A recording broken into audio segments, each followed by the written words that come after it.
Hello नमस्कार जय हिंद। मैं विवेक आप सबका एम विद आरबी परिवार में स्वागत करता हूँ। कैसे हो दोस्तों? उम्मीद है आप सब बहुत अच्छे होंगे, बहुत अच्छी तैयारी चल रही होगी। आज यूपी ट्रिपल एस सी पेट 2022 की जो मैथ की क्लास चल रही है उसमें औसत का यह पार्ट कौन सा है, दूसरे पार्ट के प्रश्नों को डिस्कस करने वाले हैं। यदि आप चैनल पर नए हो तो चैनल को जरूर सब्सक्राइब करिएगा और बेल आइकन को प्रेस करिएगा। चलते हैं आज के अपने पहले प्रश्न पे। आज का पहला प्रश्न क्या कह रहा है? यदि 6 क्रमिक सम संख्याओं का औसत 25 है तो उसमें सबसे बड़ी और सबसे छोटी संख्या का अंतर ज्ञात करो। संख्याएं कैसी हैं? क्रमिक संख्या है, सम संख्या है। इनका जब औसत निकाला गया, औसत कितना दिया है? 25 है। कितना है? 25 है। तो ऐसे प्रश्नों को क्या करोगे? यहाँ पे देखो कितना दे रखा है, तो आप कहोगे 6। तो 6 से 1 कम कर लो और इसको हमेशा किससे मल्टीप्लाई कर दो? 2 से। उत्तर कितना मिल गया? 10। यही आपका आंसर हो जाएगा। उत्तर कितना मिला? 10। यही आपका उत्तर होगा। यानी ऑप्शन कौन सा सही हो जाएगा? ऑप्शन बी सही होगा। अब आपको ऐसा नहीं करना है। तो देखो मैंने क्या बताया था बेसिक तरीके से, यहाँ पर 6 क्रमिक संख्या हैं, औसत हमेशा कैसा होगा? बीच में होगा। लेकिन यहाँ पे क्या कहा गया? सम संख्या। तो देखो 6 संख्याएं हैं, यहाँ पर देखो ये आपका जो आएगा ये 25 हो गया, ये बीच की संख्या आएगी होगी। अब सम संख्या 3 इधर हो जाएंगी, 3 इधर होंगी तो 3 देखो, एक 26 होगी, अगली 28 होगी और अगली 30 होगी। यही सम संख्याएं 3 इधर होंगी और 3 इधर होंगी आपकी। तो इधर कौन सी आएंगी? 24 होगी, 22 होगी और 20 होगी। यही तो 6 संख्याएं होंगी क्रमिक संख्याएं। सम संख्या क्रमिक संख्या यही होंगी 6। ठीक है, पर ये क्यों लिए? क्योंकि इनका औसत कितना है? 25। औसत कैसे निकालते हैं? बीच की संख्या निकालते हैं। बीच की संख्या कैसे? 3 इधर से हो गया और 3 इधर से हो गया। तो 24 और 26 के बीच में एवरेज कितना दे रखा है? तो ये दे रखा है 25। सम संख्याएं हैं इसलिए मैंने सारी सम संख्याएं लिखी हैं। ठीक है, उसने क्या कहा? सबसे बड़ी। तो सबसे बड़ी संख्या कौन है? तो आप कहोगे 30 है। फिर कहा सबसे छोटी, सबसे छोटी संख्या कौन है? तो आप कहोगे 20 है। इनका अंतर ज्ञात करो। तो 30 और 20 इनका अंतर कितना हो जाएगा? तो आप कहोगे इनका अंतर 10 है। ये आप इस तरीके से भी लगा सकते हो। इस तरीके से लगाओगे, ये बेसिक तरीके से लगाओगे, आपको ऐसे नहीं लगाना है। तो जब आपको डायरेक्ट ये सवाल मिले तो आपको उन संख्या 1 कम करके 2 से मल्टीप्लाई कर देना है, आपका उत्तर प्राप्त हो जाएगा। सही है। अगले प्रश्न पे चलेंगे। अगला प्रश्न देखो क्या कह रहा है। 8 क्रमिक सम संख्याओं का औसत कितना है? 127 है। इनमें सबसे बड़ी तो सबसे छोटी संख्या का अंतर ज्ञात करो। इस सवाल को लगाने में आपको कितना समय लगा? शायद आपका उत्तर आ चुका होगा। कितना उत्तर आएगा? यहाँ पर देखो कितना दे रखा है? 8। 1 कम करके 7 लिख लिए और इसको 2 से गुणा कर दिए। आपका उत्तर कितना मिल गया? तो आप कहोगे 14। यानी ऑप्शन सी जो होगा वो एकदम सही जवाब होगा। क्लियर है? कितना समय लगा है आपको इस प्रश्न में करने के लिए? मात्र 1 सेकंड का समय लगेगा। ठीक है, अगले प्रश्न पे चलें। चलो अगले प्रश्न पे चलते हैं। अगला प्रश्न क्या कहा गया? 1 से 50 तक सभी सम संख्याओं का औसत ज्ञात करो। 1 से लेकर के चलना है और 50 तक जाना है। संख्याएं कैसी होनी चाहिए? संख्याएं कैसी होनी चाहिए? सम संख्या। अब यहाँ पर आप एक गलती करके 1 2 नहीं कर देना। क्यों? क्योंकि उससे क्या बोला गया है? सभी सम संख्याएं बोली गई हैं। कैसी संख्याएं बोली गई हैं? सम संख्याएं बोली गई हैं। ठीक है, तो जब सम संख्याएं लोगे तो कहाँ से स्टार्ट करेंगे? 2 4 6 और कहाँ तक जाना है आपको? तो ये चलना है 50 तक। कहाँ तक चलना था? 50 तक। ठीक है, अब इनको सम संख्याएं निकालेंगे तो सम औसत निकालेंगे। औसत के लिए क्या होता है? पहला और अंतिम संख्या को जोड़कर 2 से भाग करेंगे। तो 2 + 50 और इसको किससे भाग कर देंगे? 2 से। तो यहाँ कितना? 50 में 2 जोड़ोगे कितना हो जाएगा? तो आप कहोगे 52। 52 को 2 से भाग करोगे तो कितना मिलेगा? तो आप कहोगे 26। कितना मिलेगा? 26। क्लियर है? तो आपका उत्तर कितना हो जाएगा? यानी ऑप्शन ए जो दे रखा है वो एकदम सही जवाब होगा। क्लियर है? चलेंगे अगले प्रश्न पे। अगला प्रश्न देखो क्या कह रहा है। कह रहा है कि पहले 29 सम संख्याओं का औसत ज्ञात कीजिए। पहले 29 सम संख्याओं का औसत ज्ञात कीजिए। ऐसे प्रश्नों को हल करने के लिए आप समझ लो इसमें हमें कोई भी फार्मूला नहीं याद है, कुछ भी हमें याद नहीं। तो आपको सबसे पहले आप छोटे कंसेप्ट को लेकर के चलिए। आप यहाँ कहा गया पहले 29, तो आप 29 ना ले लीजिए। पहले सम संख्या है तो आप पहले 3 संख्या ले लो, 2 4 और 6। पहले हमने 3 संख्याएं ले ली, वो 29 बोल रहा है, मैंने 3 संख्याएं ले ली। पहले 3 संख्याओं का औसत निकाल लो। औसत निकालने के लिए मैंने क्या कहा था? बीच की संख्या होती है, तो इसका औसत कितना हो गया? तो आपको हो गया 4। क्लियर है? आगे देखो एक और ले लेते हैं। 2 4 6 8 और 10 ले लिए। इनका औसत निकालोगे तो बीच की संख्या होगी, कितना हो जाएगा? तो आप कहोगे 6। कैसे आ रहा है? यहाँ पे संख्याएं कितनी थी? तो आप कहोगे 3। औसत कितना आया 4, यानी संख्याओं से एक बढ़ के उत्तर आ रहा है। नोट कर रहे हो, नोटिस करो, 1 2 3 4 5 संख्याएं कितनी हैं 5, औसत कितना आया है 6, औसत कितना आया है 6। यानी जब सम संख्या होती हैं तो इनमें हमेशा जितनी संख्याएं होंगी उनसे एक बढ़ के औसत आता है। 5 संख्याएं हैं, औसत 6 मिल गया। 3 संख्याएं थी तो औसत कितना मिला 4 मिलेगा।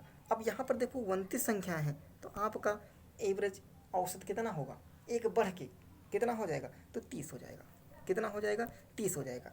इसका यदि फार्मूला लिखा जाए, इसका यदि फार्मूला लिखा जाए तो आप क्या लिखोगे, जिसका फार्मूला लिखना चाहो तो क्या लिखोगे, यानी जब इस पैटर्न पे दे रखा होगा तो क्या कहोगे आप, औसत जितनी संख्याएं हैं, संख्याओं में आपको क्या कर देना है, जितनी संख्याएं हैं इसमें आपको +1 करके औसत प्राप्त कर लेना है, +1 करके औसत प्राप्त कर लेना है। तो यहाँ पे संख्याएं कितनी हैं, 29 संख्या हैं। तो 29 में हम जब 1 जोड़ेंगे, 29 में 1 जोड़ेंगे तो हमारा औसत कितना मिल जाएगा, 30 मिलेगा। कितना मिलेगा, 30 मिलेगा। क्लियर है, यानी ऑप्शन आपका कौन सा सही हो जाएगा, ए ऑप्शन सही हो जाएगा। अगले प्रश्न पे चलो। अगला प्रश्न देखो क्या कह रहा है, इसको ध्यान से समझ लो।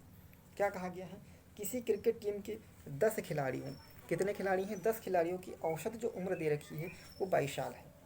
जब टीम में कप्तान को भी शामिल कर लिया जाता है तो पूरे सदस्यों की औसत उम्र जो है उसमें 1 वर्ष की बढ़ोतरी हो जाती है। तो कप्तान की उम्र ज्ञात करो। औसत का मतलब क्या है, औसत का मतलब होगा, देखो यहाँ पे दे रखा है 22 साल और खिलाड़ी कितने हैं 10।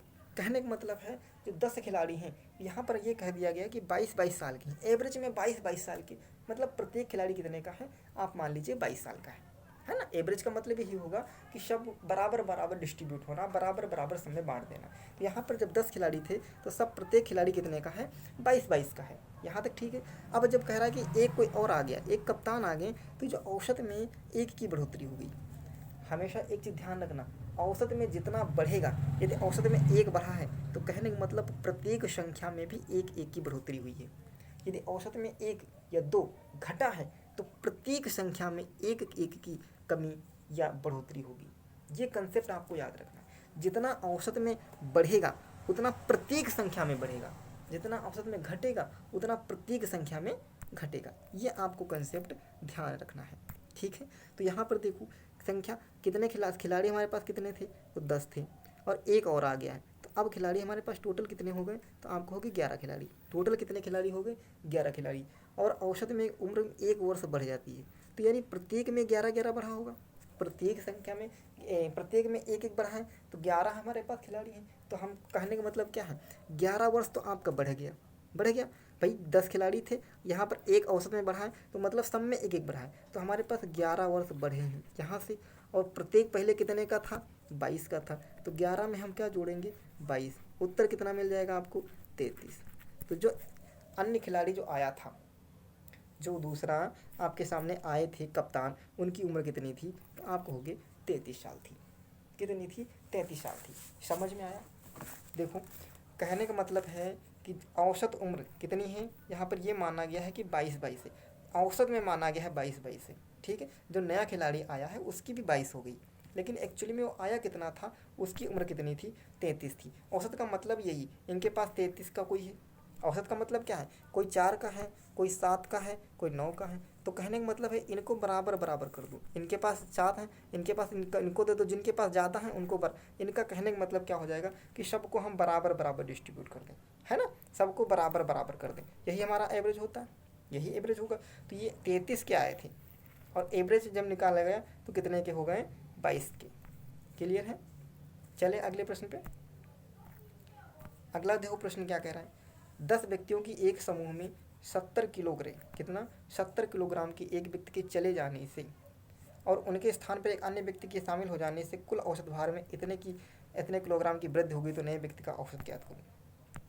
अच्छा एक चीज़ ध्यान दो, जहाँ पे 70 किलोग्राम का जो व्यक्ति था वो एक चला गया और उसके स्थान पे यदि 70 किलोग्राम का ही दूसरा व्यक्ति आ जाता तो औसत में कोई फ़र्क पड़ता, तो आप कहोगे कोई फ़र्क नहीं पड़ता। लेकिन यहाँ क्या हुआ है, औसत में 1.5 किलोग्राम की वृद्धि हो गई। जब औसत में 1.5 किलोग्राम की वृद्धि हुई है, मैंने क्या कहा, जब औसत में वृद्धि होगी, जितने की वृद्धि होगी वो प्रत्येक संख्या में उतने की वृद्धि होगी। अच्छा यहाँ पर संख्याएँ कितनी हैं, एक व्यक्ति गया था और दूसरा व्यक्ति आ गया, तो संख्या तो हमारे पास 10 ही बची है। तो 10 व्यक्ति थे और प्रत्येक में हम डेढ़ डेढ़ की वृद्धि करेंगे, तो कितने की वृद्धि हो गई है, तो इसको हम गुणा कर लेंगे, तो यहाँ पर कितना आ जाएगा, 15 kg की वृद्धि हो गई है ना, 15 kg बढ़ा है। पहले हमारे पास कितना था, तो हम कहेंगे 70 kg था। तो 70 किलो में यदि हम 15 किलो जोड़ देंगे तो ये हमारा कितना मिलेगा, 85 kg। यानी जो नया व्यक्ति आया है वो कितने का रहा होगा, तो आप कहोगे वो 85 kg का रहा होगा। कितने का रहा होगा, 85 kg का रहा होगा।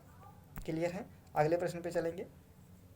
कह रहा है 7 संख्याओं का औसत 18 है एवं 17 के स्थान पर 31 रख दिया जाए। एक संख्या थी जो 17 के स्थान पर 31 रख दी जाए, तो नया औसत ज्ञात कीजिए। संख्या हमारे पास कितनी है, 7, इनका औसत कितना है, यानी सभी संख्याएं कितने कितने की हैं, मान के चलो 18 18 की हैं। कितने की हैं, 7 संख्याएं हैं और सभी कितने कितने की हैं, 18 18 की हैं। ठीक है। कह रहा अब जो एक संख्या है उसमें 17 और 17 को हटा करके 31 रख दिया है। 17 को हटा दिया, इसकी जगह पर हम कितने रख दिए, 31 रख दिए। पहले 17 था तब एवरेज 18 आ रहा था, अब हम 31 रखे हैं तो इससे ज़्यादा हुआ है, तो एवरेज में बढ़ोतरी होगी। कितना ज़्यादा है, तो आप कहोगे 31 17 से 14 ज़्यादा है। कितना ज़्यादा है, 14 ज़्यादा है। अब जो ज़्यादा है ये बराबर बराबर बटेगा, बराबर बांटेंगे इसको, तो संख्या कितनी है, 7 है, 7 जगह बराबर बांट दोगे तो कितना मिलेगा आपको, 2। तो प्रत्येक संख्या में कितने की वृद्धि हो रही है, 2 2 की वृद्धि हो जाएगी। और जो प्रत्येक संख्या में वृद्धि होती है उतनी संख्या एवरेज में भी वृद्धि हो जाएगी। तो एवरेज हमारा कितना था, 18, और इसमें हम 2 जोड़ेंगे, क्यों, क्योंकि यह प्रत्येक संख्या में वृद्धि हुई है। तो हमारा नया एवरेज कितना मिल जाएगा, तो आप कहोगे 20 मिल जाएगा, जो कि ऑप्शन ए में दे रखा है।